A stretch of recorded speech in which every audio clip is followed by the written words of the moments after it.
Hello friends. इस video में हम टूरिस्ट शेंजन वीज़ा को भरने का क्विक ओवरव्यू लेंगे। मैं जब जर्मनी गई थी तो जो मैंने एप्लीकेशन फॉर्म भरा था, मैं आपको उस फॉर्म के बेसिस पे, ये फॉर्म है, ये 3 पेजेस का फॉर्म है। इसमें बेसिक ये फॉर्म है, बेसिकली इसमें पर्सनल इंफॉर्मेशन ही होती है और सिग्नेचर करने होते हैं और अपनी एक फ़ोटो, इसमें फ़ोटो भी लगानी होती है। तो मैंने ये फ़ोटो, जब मैंने वीज़ा अप्लाई किया था तो मैंने ये फ़ोटो कॉपी करके रख लिया था अपने पास। ये देखिए, ये सेकंड पेज और ये थर्ड पेज। तो बहुत ज़्यादा कुछ है नहीं, मगर जो हमें ध्यान रखना है कि हमें जो इन्फॉर्मेशन इसमें देनी है बड़े ही सोच समझ के देनी है और बड़े ऑनेस्टली देनी है। Mainly we should be very honest while writing the information in this form. ऐसे कैजुअली नहीं भरना है, and we have to be very honest while writing, and we have to be very clear कि हम किस purpose के लिए जा रहे हैं। वो बस अगर हमारी वो क्लैरिटी है तो हमारा वीज़ा मिलेगा ही मिलेगा। There is no reason that there is any problem in gaining the visa. मैं 3 बारी वीज़ा अप्लाई कर चुकी हूँ, तीनों बारी मेरे को विद इन 2 days 3 days बस maximum. So gaining a visa is very easy provided your intent is very, it should be very clear कि आप किस लिए जा रहे हैं, आपका पर्पस ऑफ विजिट क्या है, आपको इसके लिए बहुत क्लैरिटी रखनी है, और आपका डेस्टिनेशन क्या होगा इसकी क्लैरिटी रखनी है, और आपको कहाँ पे रुकना है इसकी क्लैरिटी रखनी है। That's it. And visa is obtaining a visa is very easy. So just I will have a quick form filling session so that आप लोग जो हैं इसको इजीली भर पाएँ। तो सीरियल नंबर 1 इज़, ये जो एक्चुअली फॉर्म है, ये जो जर्मनी का है, यहाँ वहाँ पे जर्मन लैंग्वेज चलती है। Deutsch language is there first language, तो Deutsch language plus English language, ये दोनों लैंग्वेजेस इसमें हैं। तो serial number 1 to let's start, and I wish that everyone who is seeing this video gets the chance in their lifetime to visit Europe. So all the best guys. One is serial number, name, family name.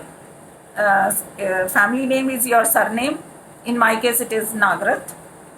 Second is surname at birth, farmer family name.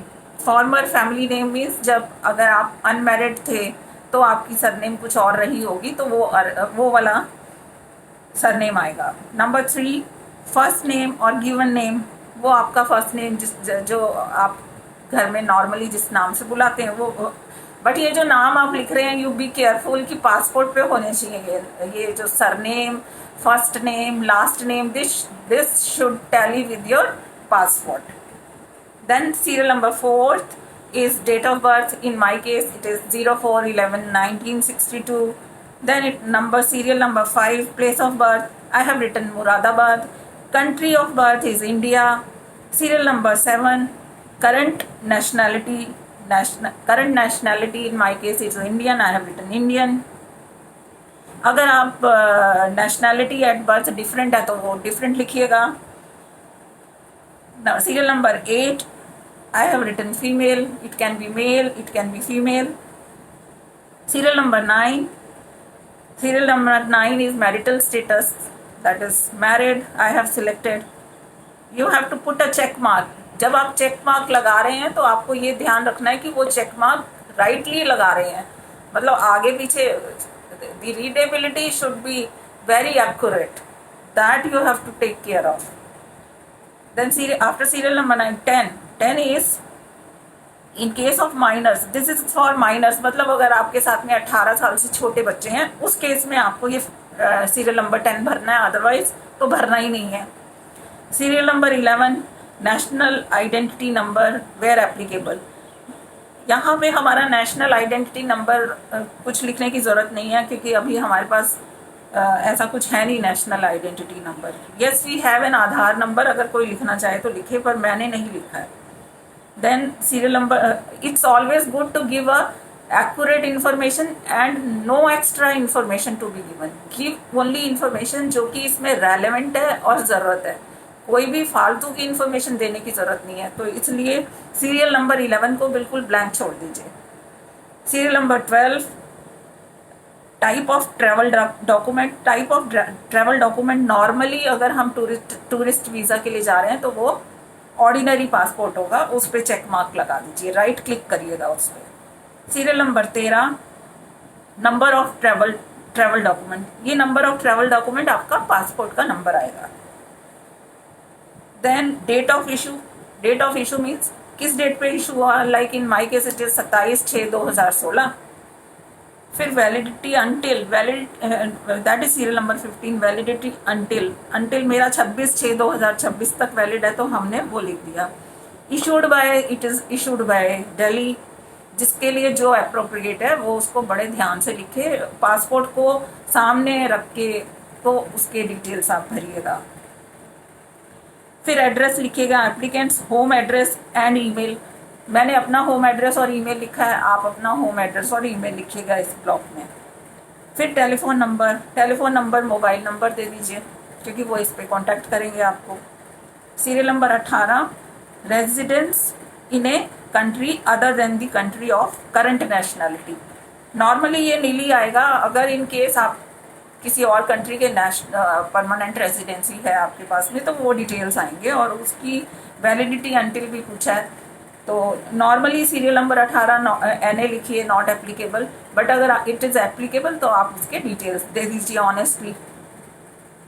वो भी आप refer करेंगे अपने passport में, क्योंकि जो nationality details होते हैं वो आपके पासपोर्ट में वो एंडोर्समेंट होती है, तो उसी को रेफर करिएगा।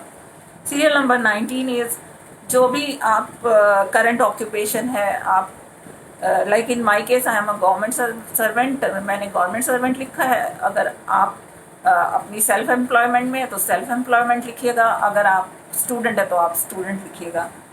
तो करंट ऑक्यूपेशन का ये मतलब हुआ। Serial number 20, employer and employers address and telephone number for students, name and address of educational establishment. Very clear. अगर तो आप नौकरी करते हैं तो उस जहाँ पे नौकरी करते हैं उसका एड्रेस दे दीजिए, उसके कॉर्पोरेट ऑफिस का एड्रेस दे दीजिए। और अगर आप स्टूडेंट हैं तो जिस इंस्टीट्यूशन में आप पढ़ते हैं उस इंस्टीट्यूशन का एड्रेस दे दीजिए, जो भी उसकी मतलब कहने का ये है कि वेबसाइट पे जो वेबसाइट एक्सेसिबल हो वो एड्रेस दे दीजिए। Then serial number 21, main purpose of the journey. इसमें बहुत सारे पर्पसेस दिए हुए हैं। नॉर्मली जब आप विजिट करने जाते हैं तो इट इज़ टूरिज्म पे क्लिक कर दीजिए, और विजिटिंग फैमिली और फ्रेंड्स, लाइक मैं फैमिली और फ्रेंड्स को विजिट करने गई थी, तो बस मैंने यही दो चेक मार्क किए हैं, विजिटिंग फैमिली एंड फ्रेंड्स। अगर कोई बिजनेस पर्पस के लिए जा रहा है तो वो बिजनेस पर्पस पे क्लिक करेगा। Serial number 22, member states of destination. जैसा कि मैंने बताया था, शेंजन कंट्रीज़ में आप जिस जगह पे आप मैक्सिमम रुकेंगे आपको उस कंट्री का नाम देना है। तो यहाँ पे आप डेस्टिनेशन हमारा in my case it was Germany, so मैंने जर्मनी लिखा है। Member state of first entry भी मैंने जर्मनी लिखा है, क्योंकि जो मैंने जो फ्लाइट्स बुक करने के बाद में जब मेरा जो वो था ट्रैवल डॉक्यूमेंट था, मींस जो मेरी ट्रैवल टिकट थी वो जर्मनी पे जाके एंड अप हो रही थी, तो मैंने वहाँ पे लिखा member state of first entry is Germany. क्योंकि ये हो सकता है कि आपको डायरेक्ट फ्लाइट तो मिलेगी नहीं ना जर्मनी की, तो आप मगर जब आप फाइनली रुकने के आपका जो ट्रैवल टिकट बोल रहा है आपको वहाँ पे फाइनल डेस्टिनेशन जो आपके टिकट पे लिखा हुआ है वो लिखेंगे। Then number of entry single, 2 और मल्टीपल। इसमें आप मल्टीपल एंट्री कर दीजिए, क्योंकि इट्स ऑलवेज गुड कि मल्टीपल एंट्री की आपको एक लीवरेज मिले। वैसे सिंगल भी कर सकते हो, 2 मैंने मल्टीपल एंट्री करी थी क्योंकि मैं 3 महीने के लिए गई थी इसलिए। Then duration of the intended stay और transit indicate number of days. तो 90 दिन का वीज़ा मिलता है तो बेटर है कि आप 90 डेज लिख दीजिए। और अगर आप शॉर्ट स्टे के लिए जा रहे हो, अगर आप डॉक्यूमेंटेशन कम दिन की दे रहे हो तो आप इसमें फिर स्पेसिफिक नंबर ऑफ डेज डाल दीजिए। वैसे 90 डेज लिखिए तो बेटर है, आप 90 डेज का वीज़ा ले ही लीजिए ना। जब मिलता है 90 डेज का वीज़ा, और मल्टीपल एंट्री ले लें, और जो आपकी फर्स्ट ट्रेवल हो उसके आप डॉक्यूमेंट्स दिखा दीजिए, that's it. Then Schengen visas issued during the past 3 years। तो इसमें मैंने नो लिखा है क्योंकि ये मैं फर्स्ट टाइम ट्रैवल कर रही थी तो इसलिए। बट उसके बाद फिर मैं 2 बारी और विजिट कर चुकी हूँ और I got my visa very quickly. Then serial number 27 is fingerprints collected. तो जब आप फर्स्ट टाइम अप्लाई करते हैं तो आपके फिंगरप्रिंट्स ऑब्वियसली कलेक्टेड नहीं होते, तो आप इसमें नो करेंगे, और अगर कलेक्टेड हैं तो फिर आप यस करिएगा। In my case it was no. Serial number 28, entry permit for the final country of destination where applicable, issued by valid from, ये सब मैंने ब्लैंक छोड़ा हुआ है।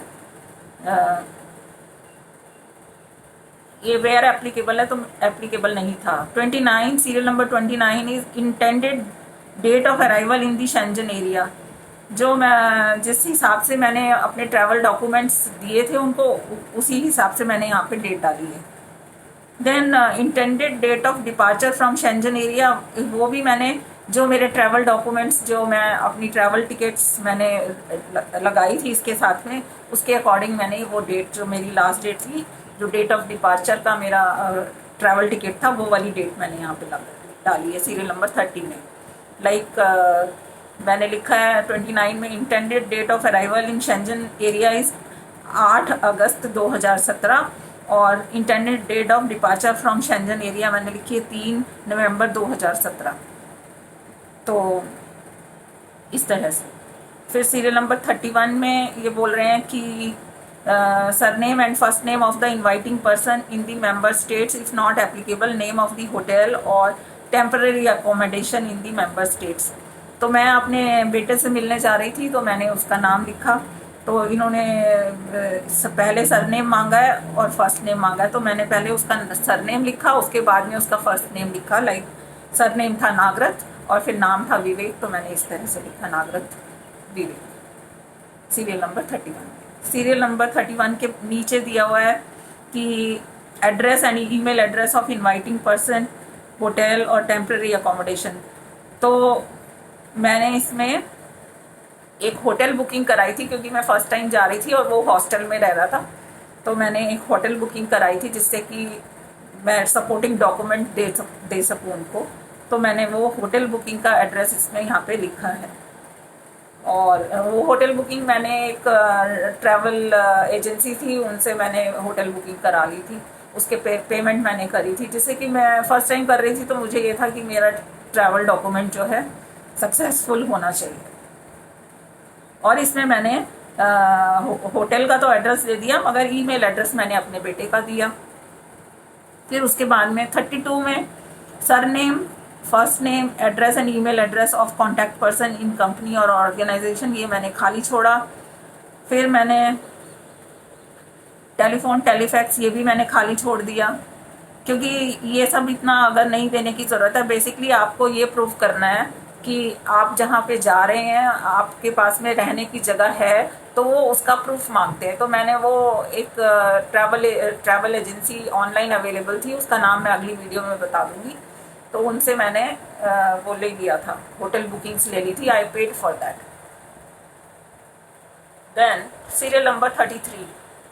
सीरियल नंबर 33 में भी मैंने कुछ नहीं, हाँ, सीरियल नंबर 33 में बोल रहे हैं कि cost of travelling and living during the applicants stay is covered. इसमें मैंने लिखा बाय द एप्लीकेंट हिमसेल्फ और हर सेल्फ, क्योंकि मैं गवर्नमेंट सर्वेंट थी तो I had funds to show. फिर उसके बाद means of support, means of support मैंने खाली छोड़ दिया, क्योंकि 33 का आंसर मैंने दे दिया कि जो भी खर्चा होगा एप्लीकेंट खुद करेगा, मतलब मैं खुद करूँगी। ये देखिए सीरियल नंबर 33 मैंने इस तरह से भरा है, आप जूम करके देख लेना प्लीज़। देन सीरियल नंबर 34 में ये इंफॉर्मेशन मांग रहे हैं, personal data of the family member who is an EU EEA और CH सिटीजन। तब 2017 में ही बेटा गया था, तो ये मैंने ब्लैंक छोड़ दिया क्योंकि वो कुछ उस टाइम में ऐसा कुछ था नहीं उसके पास में। तो सीरियल नंबर 34 अगर आप देखें तो ये बिल्कुल खाली है। सीरियल नंबर 34 में मैंने कोई कुछ नहीं भरा। मैं आपको फिर भी बता रही हूँ कि मतलब to remain confident of visa you give only appropriate information. आप कोई फालतू इन्फॉर्मेशन दीजिए ही मत। अगर आपके पास नहीं है ये इन्फॉर्मेशन तो मैंने इसको खाली छोड़ दिया, दैट्स इट। फिर serial number 35 family relationship with, मेरा कोई रिलेशनशिप वहाँ पे था नहीं ऐसा जिसका कि मैं एड्रेस दे सकती, तो 35 मैंने ब्लैंक छोड़ दिया। 36 प्लेस एंड डेट एंड 37, हाँ ये भी 35 से रिलेटेड है। 36 भी ब्लैंक छोड़ा और 37 भी ब्लैंक छोड़ा। 36 and 37 points are blanks in my case. तो मतलब अगर आप ब्लैंक छोड़ेंगे तो कोई दिक्कत वाली बात नहीं है। बेसिकली मेजर इन्फॉर्मेशन होती है उनको, जो पासपोर्ट की डिटेल्स बिल्कुल करेक्ट होने चाहिए। फिर जो दूसरी इन्फॉर्मेशन है कि आप किस कंट्री में जाके आपकी फर्स्ट कंट्री ऑफ डेस्टिनेशन क्या है, उसी कंट्री के हिसाब से तो आपको वीज़ा मिलना है। तो वो भी आपको ट्रैवल टिकट दिखा देने हैं और होटल का बुकिंग दिखा देनी है, जो कि ट्रैवल एजेंट से मिल जाती है। वो अगली वीडियो में मैं आपको बता दूंगी, because this video was getting late so I gave you the quick overview. Then ये लास्ट पेज है। लास्ट पेज में बस कुछ नहीं करना, लास्ट पेज में ऐसे नीचे सिग्नेचर करने हैं with date and place. In my case it was 24/7/2017 और नाम मेरा जो सिग्नेचर जो मेरे पासपोर्ट पे जिस तरह से सिग्नेचर है उसी तरह से आप भी सिग्नेचर करिएगा। और बस ये तीन पेजेस का ये फॉर्म भरा गया। ये है फॉर्म, फिर से दिखा देती हूँ। यहाँ पर एक फ़ोटो का है, उसको भी आपको स्टेपल वगैरह कुछ नहीं करना है। फ़ोटो ये है, फ़ोटो ये वाला फ़ोटो के लिए है। तो फ़ोटो के लिए आपको फॉर ऑफिशियल यूज़ ओनली, और या आपको फ़ोटो के लिए ऐसा कुछ खास करना नहीं है। फ़ोटो आपको अटैच करनी है जो स्पेसिफिकेशन मैंने अपनी फर्स्ट वीडियो में बताई थी। उसके बाद में फिर से रिपीट कर देती हूँ, चेकलिस्ट ऑफ डॉक्यूमेंट्स। ये चेकलिस्ट ऑफ फॉर्म तो हमने भर दिया, चेकलिस्ट ऑफ डॉक्यूमेंट्स जो है वो हमें इसी सीरियल में ये जो चेकलिस्ट ऑफ डॉक्यूमेंट है ये वेबसाइट पे अवेलेबल है। इसका लिंक वगैरह सब मैं अगली वीडियो में आपको बताऊंगी डिटेल में।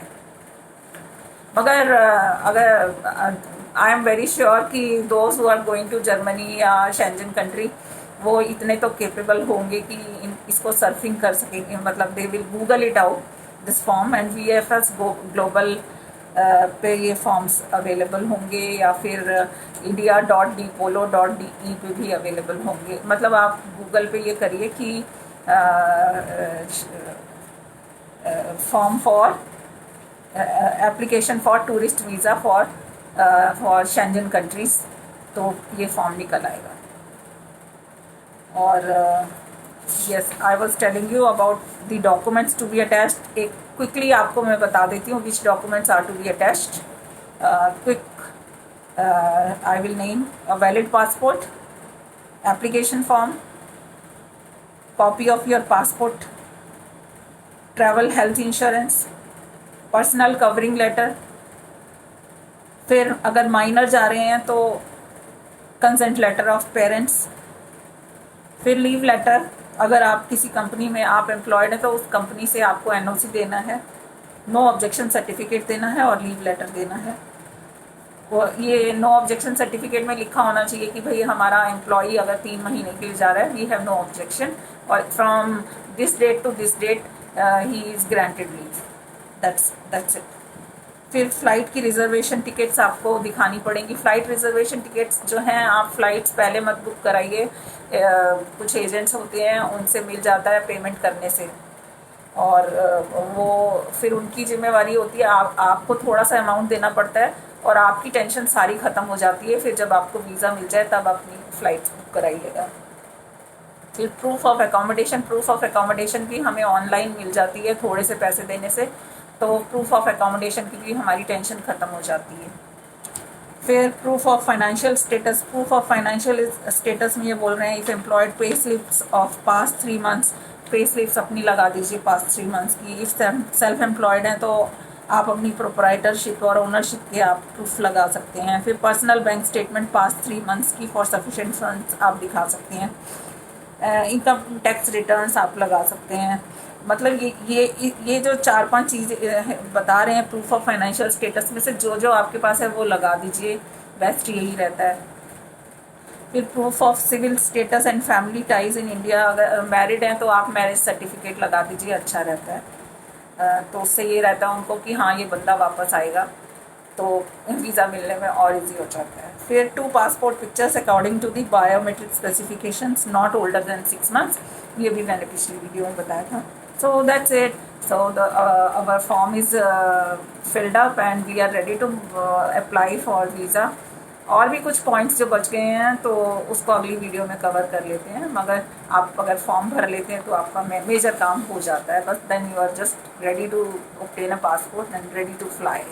All the best, and I hope all of you are doing well and keep doing well. Thank you so much.